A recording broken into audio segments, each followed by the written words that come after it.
Most of the मुलांच्या मनामध्ये येणारा मोस्ट कॉमन क्वेश्चन की फार्मसीमध्ये आल्यानंतर मला जॉब अपॉर्च्युनिटीज आहे का, फार्मसीमध्ये ॲडमिशन घेतल्यानंतर मला हाय पॅकेजचा जॉब लागणार का, की फक्त रिटेल स्टोअरमध्ये मला जॉब लागणार आहे. जर अपॉर्च्युनिटीज आहे तर कुठल्या कुठल्या नेमका अपॉर्च्युनिटीज आहे, कुठल्या कुठल्या फील्डमध्ये मी जाऊ शकतो, असे व्हेरियस प्रश्न हे मुलांच्या मनामध्ये असतात. असंच नाही की फक्त फार्मसीला ॲडमिशन घेणाऱ्या मुलांमध्ये हा क्वेश्चन येतो. जनरली 12th पास आउट झालेल्या विद्यार्थ्यांमध्ये सुद्धा हा प्रश्न येतो की जर मेडिकल फील्डमध्ये मला यायचं आहे आणि माझा नंबर MBBS किंवा BHMSला लागला नाही आणि मी माझं career option as a pharmacy म्हणून घेतलं तर मी सिलेक्ट केलेलं हे जे करिअर ऑप्शन आहे ते राईट राहणार आहे की नाही. प्लस जे मुलं फार्मसी करताय मीन्स B.Pharm करताय, M.Pharm करताय किंवा D.Pharm सुद्धा करत असणार तर त्यांना सुद्धा हा प्रश्न पडतो की हे जे काही मी ॲडमिशन घेतलेली आहे, मी जे काही माझा फील्ड चूज केला आहे त्याच्यामुळे मला जॉब अपॉर्च्युनिटीज आहे की नाही, फ्युचर लुक फॉरवर्ड काही आहे की नाही, असे बरेच क्वेश्चन असतात. प्लस पास आउट झालेल्या मुलांना सुद्धा हा प्रश्न असतो. तर ह्या सगळ्या प्रश्नांवरती मी एका व्हिडिओमध्ये सोल्युशन घेऊन आलेले आहे. आज मी तुमच्यासोबत शेअर करणार आहे की फार्मसीमध्ये खरंच आपल्याला अपॉर्च्युनिटीज आहे का, जर अपॉर्च्युनिटीज आहे तर कशा प्रकारे ह्या अपॉर्च्युनिटीज फ्युचरमध्ये इन्क्रीज होणार आहे की डिक्रीज होणार आहे, प्लस कुठल्या कुठल्या फील्डमध्ये आपण जायला पाहिजे. ठीक आहे, भरपूर अशा अपॉर्च्युनिटीज आहे आणि ह्या सगळ्या अपॉर्च्युनिटी मी ग्रॅब करू शकते का, माझी कॅपॅसिटी काय आहे आणि कुठल्या कॅपॅसिटीमुळं मी कुठे जॉब अपॉर्च्युनिटी ट्राय करायला पाहिजे, ह्या आणि अशा भरपूर अशा प्रश्नांचं आज मी तुमच्याकडे सोल्युशन घेऊन येते. तर आजच्या व्हिडिओमध्ये आपण ह्या सगळ्या प्रश्नांवरती डिस्कस करूया. फर्स्ट क्वेश्चन, फार्मसीला स्कोप आहे का आणि फार्मसीचा फ्युचर आउटलुक काय आहे. तर फार्मसीला स्कोप आहे, येस 100% फार्मसीला स्कोप आहे. जर तुम्ही फार्मसी घेतलेला आहे किंवा फार्मसी घ्यायची तुमची इच्छा आहे तर तुम्हाला 100% जॉब अपॉर्च्युनिटी आहे. फ्युचरमध्ये ह्या अपॉर्च्युनिटी इन्क्रीज होणार आहे, डिक्रीज होणार नाही. जरी कॉम्पिटिशन वाढलं, ॲडमिशन वाढले, भरपूर मुलं फार्मसी करतायत तरीही जी काही अपॉर्च्युनिटी आहे ती कमी होणार नाही आहे. सेकंड क्वेश्चन, ही जी अपॉर्च्युनिटी आहे ती कमी का नाही होणार आणि का एवढे सगळं आपला फार्मसीला डिमांड आहे. तर नाउअडेज हेल्थकेअरवरती भरपूर असा फोकस केला जात आहे. हेल्थकेअरला डेव्हलपमेंट करण्यासाठी हे जी काही सिस्टीम आहे ते कम्प्लिटली वर्क करत आहे. And we know we are a pharmacist आणि फार्मासिस्टचा आणि हेल्थकेअरचा हा जो काही रिलेशन आहे तो अनब्रेकेबल आहे. जर हेल्थकेअरवरती जर डेव्हलपमेंट होत असणार तर ऑब्व्हियसली स्किल्ड फार्मासिस्टची नीड जी आहे ती डे बाय डे इन्क्रीज होत आहे. हे झालं first reason. Second reason, pharmaceutical science हे डे बाय डे ॲडव्हान्स्ड होत आहे. And we know pharmaceutical science हे डायरेक्टली फार्मासिस्टच्या रिलेटेड आहे. ठीक आहे, फार्मासिस्ट हा फार्मास्युटिकल सायन्सला डेव्हलप करण्यासाठी, ॲडव्हान्स करण्यासाठी मोस्ट इम्पॉर्टंट रोल प्ले करतो. Third reason, growing of pharmaceutical industry. Pharmaceutical इंडस्ट्रीची जी काही ग्रोथ आहे ही डे बाय डे इन्क्रीज होत आहे. ऑब्व्हियसली फार्मास्युटिकल इंडस्ट्रीमध्ये मोस्ट ऑफ द नीड कोणाची असते तर ऑफकोर्स वी फार्मासिस्टची नीड हे आपल्या फार्मास्युटिकल इंडस्ट्रीमध्ये असतं. Fourth reason is focusing on patient safety. पेशंटच्या सेफ्टीवरती नावडेच इतकं फोकस केलं जात आहे. जे काही प्रॉब्लेम्स आहे प्रॉब्लेम्सवरती सोल्युशन फाइंड आउट करण्याचा सगळा प्रयत्न चाललेला आहे. मीन्स आता तुम्ही प्रिव्हियसली जर बघितलं की पेशंटच्या हेल्थवरती एवढं फोकस केलं जात नव्हतं, बट नाउअडेज असा एकही डिसीज नाही आहे ज्यावरती आता ट्रीटमेंट निघाला नाही आहे. ठीक आहे, मग ह्या सगळ्या गोष्टीवरती जर फोकस होत असणार तर ऑब्व्हियसली आपल्याकडे करिअर अपॉर्च्युनिटी आहे का, तर हो, भरपूर अशा करिअर अपॉर्च्युनिटीज आहे. मग यामध्ये आपल्याला अपॉर्च्युनिटीज कुठले कुठले आहे तर pharmaceutical industry, retail pharmacy, government sector, regulatory affairs, other specialized area like clinical pharmacy, pharmacovigilance, medical writing, medical coding. बाप रे, किती सारे ऑप्शन झाले आपल्याकडे. म्हणजे आधी आपल्याकडे हा प्रश्न होता की अपॉर्च्युनिटीज आहे की नाही आणि आता असा प्रश्न पडला आहे की या सगळ्या अपॉर्च्युनिटीजमधनं मी नेमकं कुठे जाऊ, माझ्यासाठी कुठली फील्ड बनलेली आहे. ह्या सुद्धा प्रॉब्लेमचा सोल्युशन मी आज घेऊन आलेली आहे. फर्स्ट थिंग, हे जे काही ब्रांचेस आहे याला आपण 3 पार्टमध्ये डिवाइड करूया.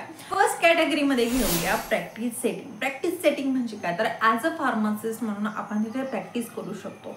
Like community pharmacy, clinical pharmacy किंवा रिटेल फार्मसी. म्हणजे ॲज अ फार्मासिस्ट म्हणून जिथे आपण प्रॅक्टिस करू शकतो, जिथे आपला मेन फार्मसीचा यूज होऊ शकतो.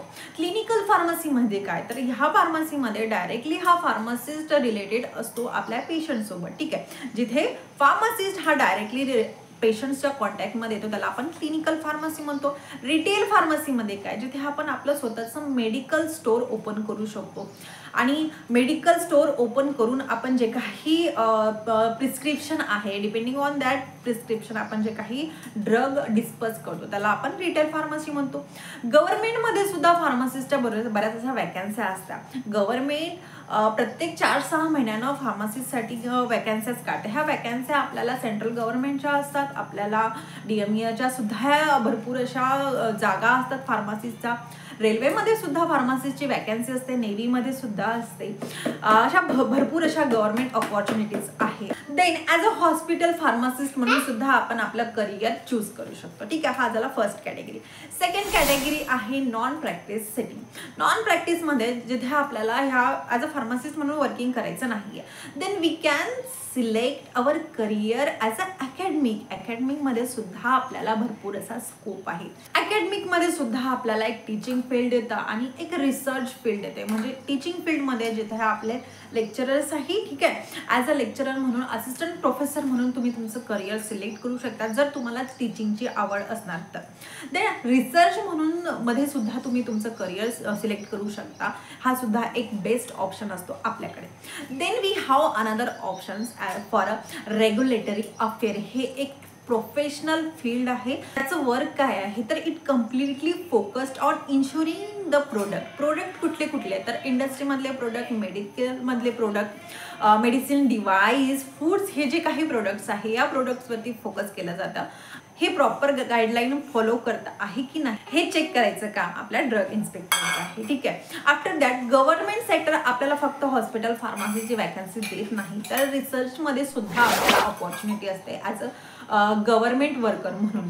गव्हर्नमेंट सुद्धा आपल्याला बऱ्याच अशा प्रॉब्लेम सॉल्विंग फील्डमध्ये ऑफर करतं की जिथे जर आपल्यामध्ये टॅलेंट आहे आणि आपण ॲज अ सायंटिस्ट म्हणून सुद्धा गव्हर्नमेंट थ्रू आपल्याला जॉब अपॉर्च्युनिटी असतात. देन अदर सेक्टर्समध्ये जसं आपण डिस्कस केलं होतं की क्लिनिकल फार्मसी आहे. After that pharmacovigilance and medical writing. Pharmacovigilance म्हणजे काय, तर pharmacovigilance it is a science which is actively focused on detecting, understanding and preventing the adverse effect or other related effect of our medicine or drug. म्हणजे ड्रगवरती काही adverse effect आहे किंवा other जे काही अनवॉन्टेड इफेक्ट आहे, जे काही ह्युमन बिंगला किंवा लिव्हिंग ऑर्गॅनिझमला हार्मफुल असू शकतात, याला डिटेक्ट करायसाठी, त्याला प्रिव्हेंट करायसाठी जो काही सायन्स वर्क करतो त्याला आपण फार्माकोव्हिजिलन्स म्हणतो. फार्माकोव्हिजिलन्स तुम्ही ऐकलंच असणार. इथे सुद्धा आपल्याला ॲज अ फार्मासिस्ट म्हणून भरपूर असा स्कोप आहे. Then we can try medical writing. तुम्हाला माहिती आहे का, क्लासमध्ये एक असा विद्यार्थी असतो की ज्याला डॉक्युमेंटेशन फार आवडतं. सगळ्यांना डॉक्युमेंटेशन आवडत नाही आणि सगळेजण डॉक्युमेंटेशन करू शकत नाही. बट एक असा असतो जे सगळे काही डॉक्युमेंट प्रॉपर ठेवतो, सगळे काही नोट्स आहे त्याला प्रॉपर ऑर्गनाइज्ड करतो. तर त्या व्यक्तीसाठी ही जी काही मेडिकल रायटिंग आहे ती बेस्ट आहे.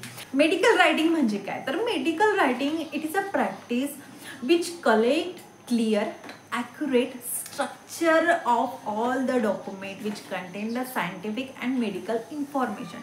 इंडस्ट्रीमध्ये ही नीड असते. इंडस्ट्रीमध्ये मेडिकल रायटिंगच्या वॅकन्सीज असतात ज्यामध्ये हा जो काही मेडिकल रायटिंग आहे तो काय करतो, तर जे काही इंडस्ट्रीमध्ये किंवा सायन्स मेडिसिन रिलेटेड जे काही इन्फॉर्मेशन आहे त्याला कलेक्ट करायचं, त्याला क्लिअर ॲक्युरेट करायचं, वेल स्ट्रक्चर करून त्याला स्टोअर करायचं, हे एक वर्क असतं. ठीक आहे. So you can go for this field also. हे झाले जनरल आपले अपॉर्च्युनिटीज. देन थर्ड कॅटेगरी आहे इंडस्ट्री. इंडस्ट्रीमध्ये वाईड रेंज ऑफ अपॉर्च्युनिटीज असते फॉर अ फार्मसीमध्ये. इंडस्ट्रीमध्ये फर्स्ट थिंग प्रोडक्शनमध्ये आपण जर इंटरेस्टेड असणार तर प्रोडक्शनमध्ये आपल्याला वॅकन्सीज असते. सेकंड थिंग रिसर्च अँड डेव्हलपमेंटमध्ये जर आपण रिसर्च आणि डेव्हलपमेंटमध्ये जर इंटरेस्टेड असणार तर तिथे आपल्याला वॅकन्सी असते. देन रेग्युलेटरी अफेअर्समध्ये आपल्याला भरपूर असे चान्सेस असते. देन क्लिनिकल ट्रायलमध्ये असतं. देन पॅकेजिंग, मार्केटिंग सुद्धा एक इंडस्ट्रीचा पार्ट येतो. सो याच्यामध्ये व्हेरियस अपॉर्च्युनिटीज आहे ज्यावरती आपण फोकस करू शकतो. ओके. सो आय थिंक हे जे इन्फॉर्मेशन आहे इनफ आहे हे समजण्यासाठी की फार्मसीमध्ये आपल्याला अपॉर्च्युनिटीज की नाही. सो याच्यामध्ये हे जे काही मी तुम्हाला कॅटेगरी सांगितलं याच्यामध्ये आपल्याला भरपूर बल्कमध्ये पॅकेज मिळू शकतं, भरपूर अशा अपॉर्च्युनिटीज आहे. सो मला नाही वाटत की हा व्हिडिओ बघितल्यानंतर आपण म्हणणार की फार्मसीमध्ये आपल्याला अपॉर्च्युनिटीज नाही आहे. So I think this is all about today's lecture, today's video. जर आवडला असता तर मला कमेंट करून नक्की सांगा. सो भेटूया नेक्स्ट व्हिडिओमध्ये अशाच नवीन टॉपिक सोबत. थँक्यू.